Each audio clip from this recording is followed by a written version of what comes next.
Jadi hati-hati, janganlah punya cita-cita untuk jadi pelakor kalau mau selamat di Indonesia.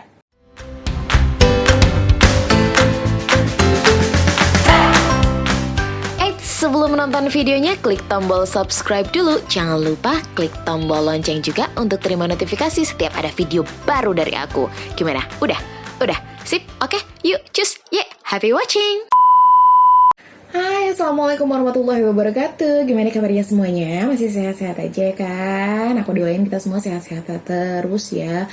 Semoga penonton video-video aku itu sehat-sehat semuanya. Kalaupun lagi sakit, aku doain semoga cepat sembuh deh. Amin amin ya rabbal alamin. So, hari ini aku mau bahas tentang sesuatu yang trending seminggu ini. Seperti biasa setiap hari Minggu kita akan bahas apa sih yang trending selama seminggu ini, yang paling trending di jagat pergosipan Indonesia bahkan mancanegara. Wow. So kali ini aku akan bahas tentang fenomena salah satu drakor Korea yang paling hits saat ini. Tidak lain dan tidak bukan adalah The World of the Married. Well, honestly, aku jujur di awal aku nggak tertarik sama sekali sama ini drama Korea karena ngelihat dari kayak covernya gitu nggak menarik. Dan yang kedua terus cerita pelakor gitu, aduh itu nggak menarik sama sekali karena kayak aku udah ngerasain gitu loh, kayak keluarga aku tuh hancur karena pelakor itu. It's kind of traumatized.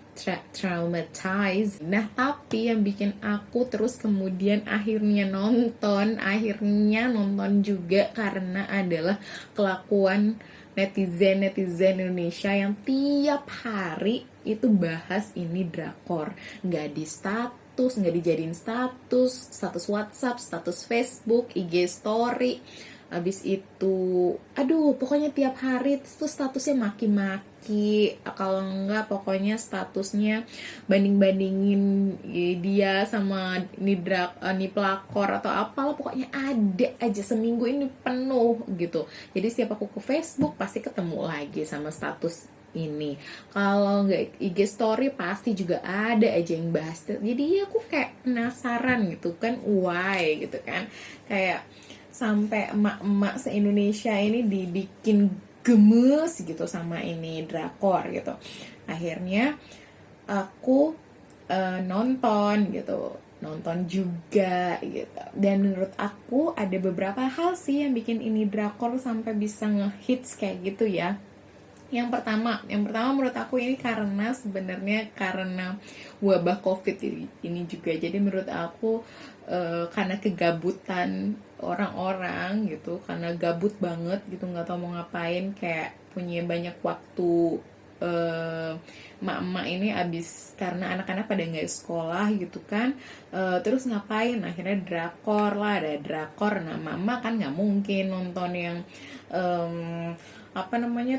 yang menye-menye, yang kelas, yang apa sih, yang kelasnya kayak ABG kayak gitu. Jadi ya hikmahnya wabah karantina ini adalah akhirnya si drakor dengan dunia kepelakoran ini akhirnya jadi pilihan emak-emak se-Indonesia gitu loh. Jadi kayak it's a good option gitu, it's a good choice untuk buat ditonton gitu. Jadi I don't know, kayaknya sih boomingnya ya karena karantina ini. Bayangin aja gitu loh, saking gabutnya gitu, udah bisa nonton Korea, abis itu bisa ngupdate status gitu, bisa gemes-gemes gitu di status-status di Facebook, saling balas komentar dengan kegemesan masing-masing, pengen jambak lah, pengen apalah gitu kan. Ya masa karantina ini memang bikin banyak orang gabut. Kalian gabut juga enggak? Terus yang kedua menurut aku adalah ceritanya memang hits. Dimana-mana cerita tentang pelakor hits ya. Bayangin, nama-nama pelakor di Indonesia itu nggak ada yang selamat akun Instagramnya dari serbuan emak-emak. So apapun kayak ceritanya kalau udah berhubungan sama pelakor, kayak emak-emak Indonesia akan bersatu padu untuk menyerang. Jadi hati-hati, janganlah punya cita-cita untuk jadi pelakor kalau mau selamat di Indonesia gitu. Kayak ceritanya itu benar-benar apa ya, true story ya gitu, kayak something which is ya memang happen gitu. Kayak mungkin kalau mau nonton yang The King Eternal itu mungkin masih nggak nyampe gitu ya kan, pikiran emak-emak gitu, dua dunia gitu naik kuda gitu, it doesn't exist in Indonesia, hello. Tapi kalau pelakor, wow gitu. Itu kan kayak ibaratnya makanannya sehari-hari gitu, kayak aduh, apa sih, dunia pelakoran itu kayak memang musuhnya emak-emak sejuta umat gitu. Jadi ya karena they can relate gitu, karena emang emak-emak banget, jadi mereka apa sih ya, into banget sama drakor ini gitu. Itu yang bikin drakor ini makin ngehits. Oh.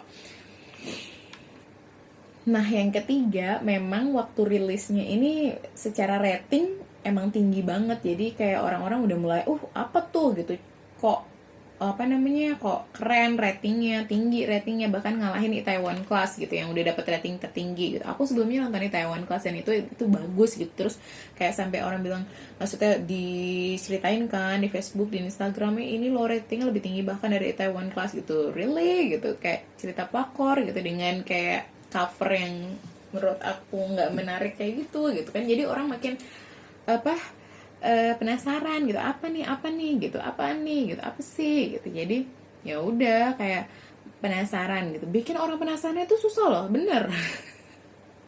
Bikin orang penasaran itu susah gitu. Jadi kalau kamu udah bisa bikin orang penasaran gitu sama kamu gitu, nah itu kamu punya points gitu. So kekepoan gitu terhadap rating yang tinggi ini pula akhirnya bikin drakor ini benar-benar diserbu habis-habisan. Kayak oh my god, kayak seminggu ini aku kayak why gitu, why this drakor should be like everywhere gitu, dan new watcher itu kayak selalu berdatangan, ini apa sih, cerita apa sih. Nah, dari mulut ke mulut ini dari komen ke komen ini yang mulai akhirnya makin banyak penontonnya. Nah, terus yang keempat yang bikin apa namanya ini drakor menurut aku apa sih ngehits ya, itu karena memang pemilihan karakternya yang main gitu, aku acungin jempol banget deh gitu.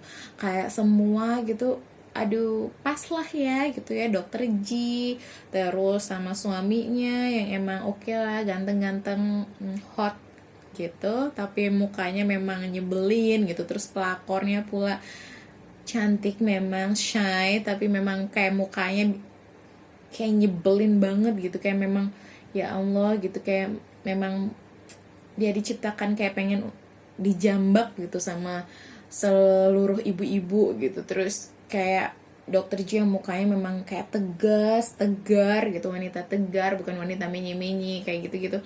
Itu keadaan itu suatu kesatuan sih buat aku gitu, dari karakternya, pemainnya yang oke banget gitu. Kayak there is no kayak famous, aku nggak bilang nggak famous ya mereka, tapi aku nggak tahu gitu, aku nggak tahu bahwa mereka, maksudnya sebelum ini aku belum pernah nonton drakor yang dimainin sama mereka gitu. Tapi kayak mereka tuh bisa bikin orang tertarik untuk nonton gitu, dan kayak percaya it happens gitu loh, dan bikin kita masuk ke ceritanya dan ikutan gemes, gedek, dan ngomel-ngomel juga gitu. Jadi memang ceritanya aku tahu ini kan remake ya, sebenarnya ini ceritanya dari Dr. Foster, kamu bisa search dia Dr. Foster. Jadi cerita ini adalah The World of the Married ini adalah remake dari serial yang dari US atau mana sih, aku nggak tahu. Dr. Foster aku belum nonton juga, nanti aku kayaknya pengen nonton.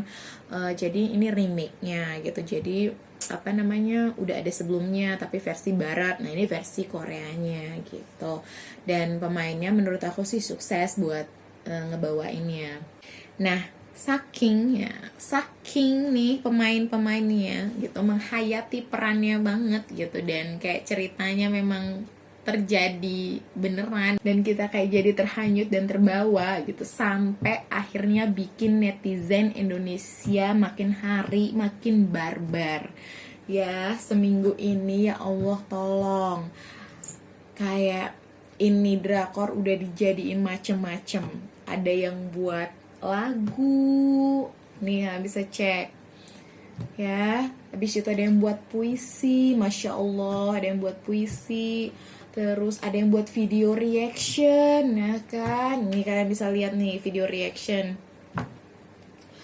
Ada yang beneran, ada yang sampai buat status panjang kata-kata bijak. Terus ada yang buat quotes juga gitu loh. Kayak jika memang apa sih kayak gitu-gitu deh, kata-kata bijak gitu yang pakai foto-fotonya itu drakornya The World of the Married gitu. Kayak tiba-tiba semua netizen Indonesia jadi kreatif gitu ya. Nah, oke, kreatif masih lah ya. Aku bagus nih gitu. Jiwa seninya orang Indonesia dan kreatifnya itu keluar gitu karena ini drakor. Tapi yang aku paling heran dan paling aku nggak bisa terima, kenapa pada nyerang pemainnya? Ya Allah, itu ya emak-emak itu, astagfirullahalazim, astagfirullah. Pada ke Instagramnya para pemainnya, ke pelakor, ke Instagram pelakornya, menghujat-hujat, ngata-ngatain mbaknya, cantik-cantik kok pelakor, ngatain, aduh aku pengen jambak gitu, mbak jangan jadi pelakor kenapa gitu, mbak kasihan itu dokter G gitu, mbak makan deh tuh suami orang. Ya Allah, they feel like it's real. I mean, itu kan hanya di drama mbak. Ya Allah, ibu-ibu, itu kan cuma di drama. It doesn't mean that in the real life dia juga jadi pelakor kan kasihan. Jadi Instagramnya komennya toxic semua, menghujat semua, nggak paham lagi. Aku tuh kayak dulu aku tuh nggak percaya ya kalau ada artis Indonesia bilang, pernah nggak kamu di mall terus dikenapain, dikata-katain sama ibu? Iya aku kalau yang peran antagonis, iya pernah loh, pernah diludahin, pernah dikatain gitu. Aku nggak percaya itu gitu, aku kira itu cuma gimmick doang. Setelah ngelihat kelakuan netizen Indonesia, mohon maaf, saya percaya itu terjadi gitu loh. Aku tuh kayak heran gitu, ini mereka sadar kan itu cuma drama Korea, it's not real gitu loh, sampai mereka ngelakuin hal kayak gitu, menyerang gitu di terus sebaliknya di Instagramnya Dokter G. Aduh, dokter Ji yang sabar ya, laki-laki kayak begitu mah nggak usah dokter Ji sama Pak psikiater aja gitu. Dokter Ji yang sabar ya, nanti anaknya juga balik, kayak gitu-gitu, kayak dikasih support gitu, kayak emak-emak bersatu untuk mensupport dokter Ji gitu. Padahal kan itu cuma dicerita gitu. Nah, saking barbarnya ini netizen Indonesia, kamu lihat deh tuh, bener komennya barbar banget semua. Itu sampai hal ini tuh ya, kejadian ini tuh diulas sama media Korea. Diulaslah kelakuan netizen Indonesia yang menyerang Instagram dari pemeran The World of the Married ini gitu. Kayak ya udah diulas aja di screen capture juga komen-komennya gitu, yang ngata-ngatain Dakyong gitu, sama komen-komen yang support Dr. G gitu. Jadi sampai kayak dibahas gitu. Selamat, good job netizen Indonesia, kamu berhasil. Aku nggak tahu apakah aku harus bahagia, apakah aku harus bangga. Gila ya gitu, sampai dibahas gitu loh, sampai kayak media Korea tuh bilang ya itu mereka, kayak kita netizen Indonesia menganggap ini real dan akhirnya menyerang pemeran-pemeran The World of the Marriage gitu. Itu epic banget sih menurut aku. Pendapat aku, come on, jaga kewarasan. Meski karantina ini masih berlangsung lama, tapi tolong bedakan mana yang nyata dan yang mana yang fiksi. Oke, tonton aja Koreanya, ekspresikan kekesalan kamu gitu, mungkin dengan mukul panci atau mukul apa gitu, atau mukul bantal, tapi janganlah sampai ganggu kehidupan orang. Apalagi Instagram itu kan kayak personal account gitu loh, itu bahkan bukan akun drakornya gitu loh, itu personal accountnya pemerannya, dan jadi kayak annoying banget gitu. So please ya, tetap waras gitu. Nonton drakor itu untuk hiburan, bukan untuk ajang mencaci maki orang. Oke? So, itu dia ulasan dari aku mengenai hal yang trending seminggu ini tentang drakor The World of the Married. Buat kalian yang belum nonton, silahkan nonton. Buat kalian yang penasaran sama ceritanya, tetap aja nonton, gak apa-apa, asalkan harus tetap ingat bahwa ini hanya fiksi belaka. Oke? Nah, kalian bisa komen nih menurut kalian, atau kalian yang udah nonton, menurut kalian The World of the Married itu kayak gimana? Taruh di kolom komentar ya kesan-kesan kalian setelah nonton The World of the Married. Kalian penasaran nggak? Atau kalian gemes juga nggak? Nah, kasih tahu aku. So, sekian dari aku, sekian pembahasan weekly trending kali ini. Sampai jumpa di minggu depan tentang weekly trending berikutnya. Kita lihat apa yang akan trending selama seminggu ke depan. Jangan lupa subscribe channel aku ya. Terus like, comment, dan share di video-video aku. Oke, sekian dulu video dari aku. Wassalamualaikum warahmatullahi wabarakatuh. Selamat berpuasa semuanya.